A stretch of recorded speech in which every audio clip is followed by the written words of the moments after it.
পুজো সামনেই চলে এসছে। আজকে তৃতীয়া।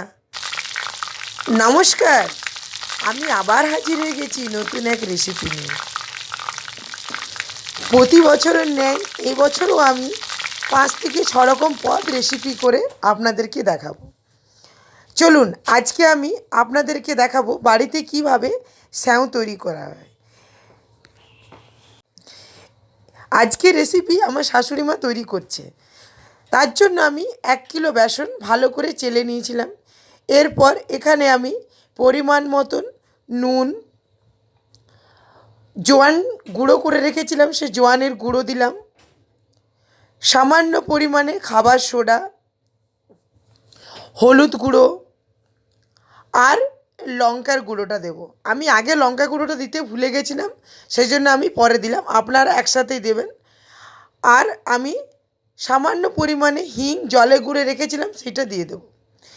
সব উপকরণগুলো দিয়ে ভালো করে হাত দিয়ে একবার শুকনো উপকরণগুলো মেখে নেব। অনেকে তো অনেক রকমভাবে স্যাঁউ তৈরি করে, আমি আজকে আপনাদেরকে একদম দোকানের মতন করে দেখাবো, দোকানে যেভাবে তৈরি করা হয়।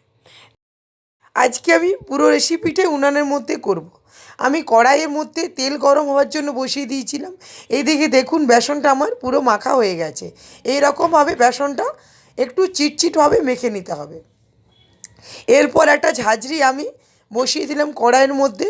এইভাবে হাত দিয়ে ভালো করে আমি প্রেস করলাম আমার শাশুড়ি মা, আর আমি এইদিকে একটা তারের হাতা নিয়ে ভালো করে নাড়াচাড়া করে নিচ্ছি, যাতে তলার মধ্যে বসে না যায়।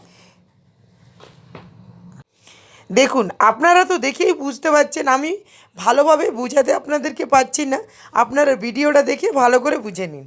দেখুন আমার স্যাঁগুলো ছাড়া হয়ে গেছে। এরপর আমি যখন 5 থেকে 7 মিনিট হয়ে যাবে তখন আমি একটু উল্টে নেব। দেখুন আমার এইভাবে স্যাঁগুলো ভেজে নিচ্ছি। আমি আগেই বলেছি আপনাদেরকে, পুজোতে আমি সব রকমই বাড়িতে রান্না করি।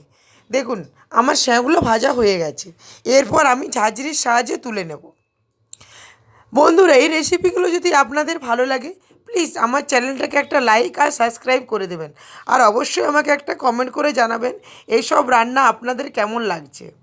আর আপনারা বাড়িতে কি কি পুজোতে তৈরি করেন আমাকে একটু কমেন্ট করে জানাবেন, তাহলে আমিও বুঝতে পারবো যে এই রেসিপিগুলো দেখে আপনারা কি কি বাড়িতে তৈরি করলেন, আপনারা কি কি তৈরি করেন, আমিও দেখে আনন্দ পাবো।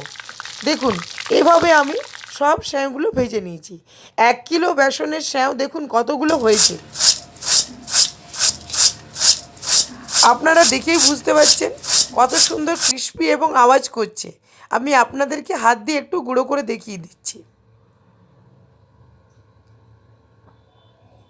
বন্ধুরা, আজের মতন এই পর্যন্ত, দেখা হবে নতুন কোনো রেসিপিতে।